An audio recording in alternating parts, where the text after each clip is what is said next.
우리에게 주시는 하나님 말씀은 룻기 2장 14절에서 16절까지 말씀입니다.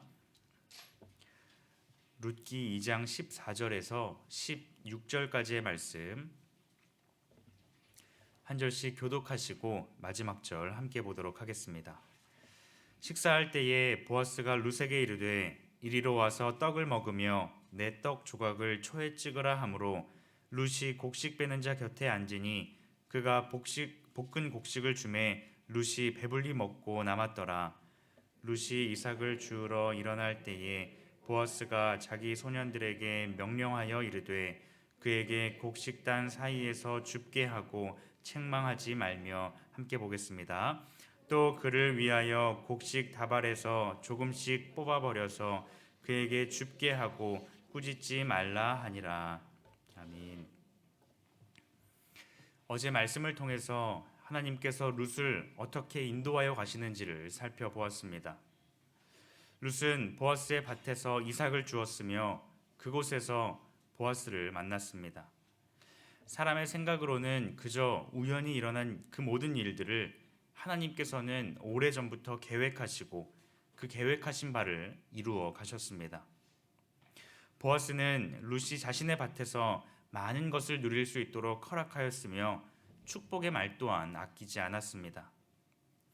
보아스가 룻에게 베푼 은혜는 오늘 본문에도 계속되고 있습니다. 보아스는 룻에게 함께 식사할 것을 요청하였고 그곳에서 빵과 볶은 곡식 등을 제공하였습니다. 사실 룻은 식사 자리에 앉을 자격이 조금도 없었습니다. 먼저 그 자리는 땀 흘려 열심히 일한 일꾼들을 위한 자리였습니다. 하지만 룻은 어떠합니까? 보아스를 위해서 또 그 밭을 위해서 일하지 않았습니다. 달리 말하면 한 일이 없는데 삭슬 주는 것과 마찬가지입니다. 또한 당시 이방인은 유대인과 식사를 할 수 없었습니다.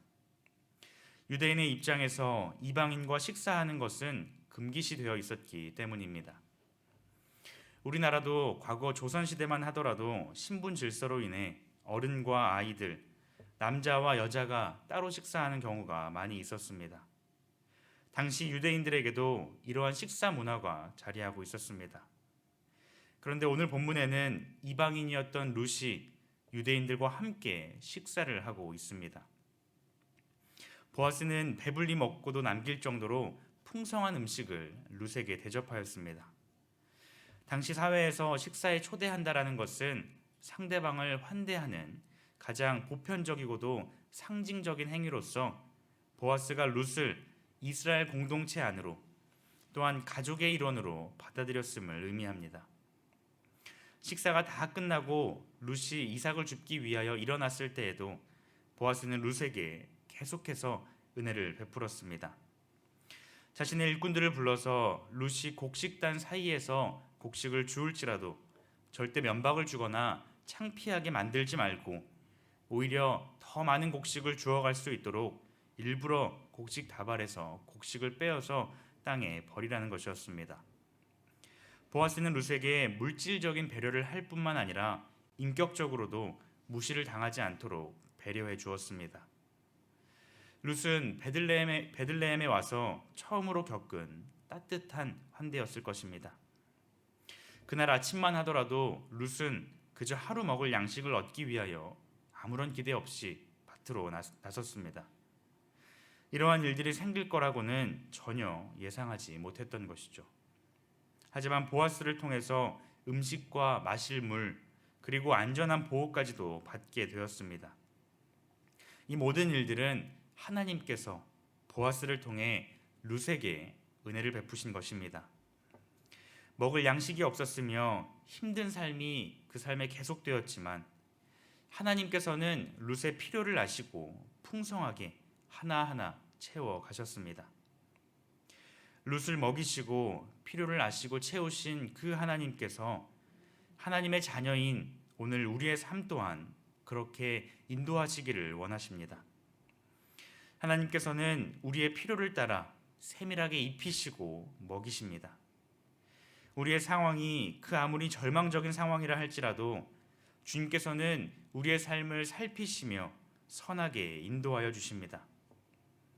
무엇보다 아무런 자격이 없는 룻이 은혜를 받았던 것처럼 우리 또한 하나님 앞에서 아무런 자격이 없지만 이 땅에 예수님을 보내주시고 그 예수님으로 말미암아 구원을 베풀어 주셨습니다. 오늘 하루도 우리를 인도하시는 그 주님의 은혜를 기억하며 기대 가운데 기쁨으로 살아갈 수 있기를 간절히 소망합니다. 또한 더 나아가서 주님께 받은 그 사랑을 흘려보낼 수 있는 우리가 되기를 바랍니다. 보아스는 도움이 필요한 곳, 자비가 필요한 곳에 아낌없이 은혜를 베풀었습니다. 사실 모세의 법이 정한 것은 고아와 과부와 나그네를 위해 이삭을 남겨두라는 것이었습니다. 하지만 보아스는 모세의 법을 뛰어넘는 은혜와 호의를 오늘 본문에서는 베풀고 있습니다. 이 본문을 준비하면서 어린 시절 저의 모습이 생각났습니다. 물론 보아스와 같이 은혜를 그리고 자비를 아낌없이 베푼 그런 모습은 아니었습니다. 쌍둥이인 저는 주위 어른들로부터 이쁨을 받고 자랐습니다.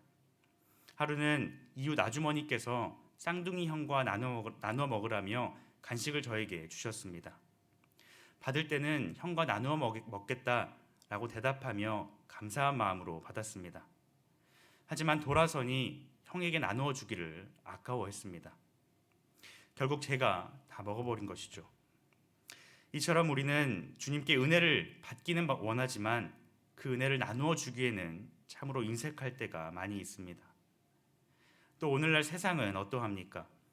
개인주의가 팽배하고 다른 사람과의 끊임없는 경쟁 속에서 살아가도록 우리를 부추깁니다.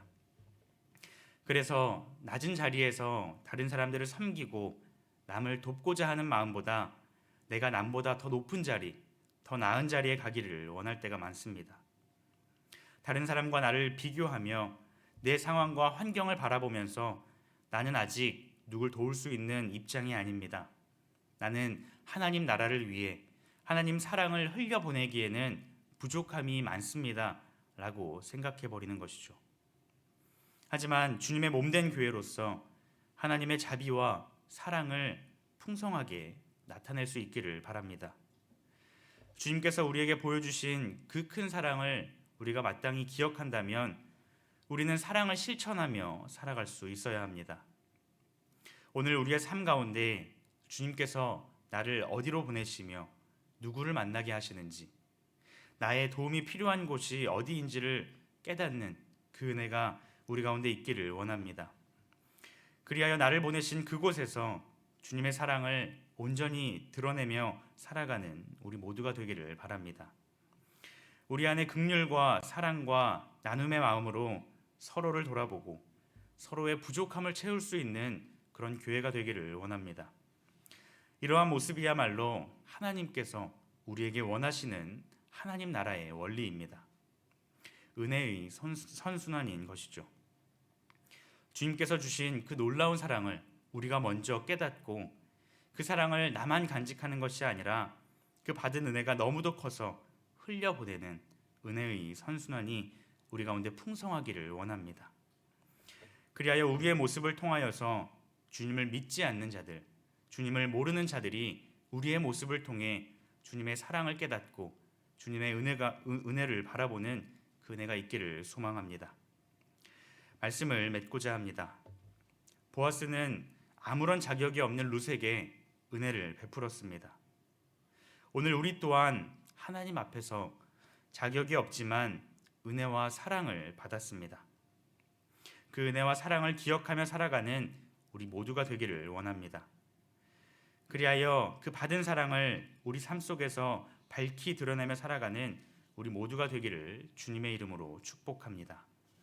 기도하시겠습니다.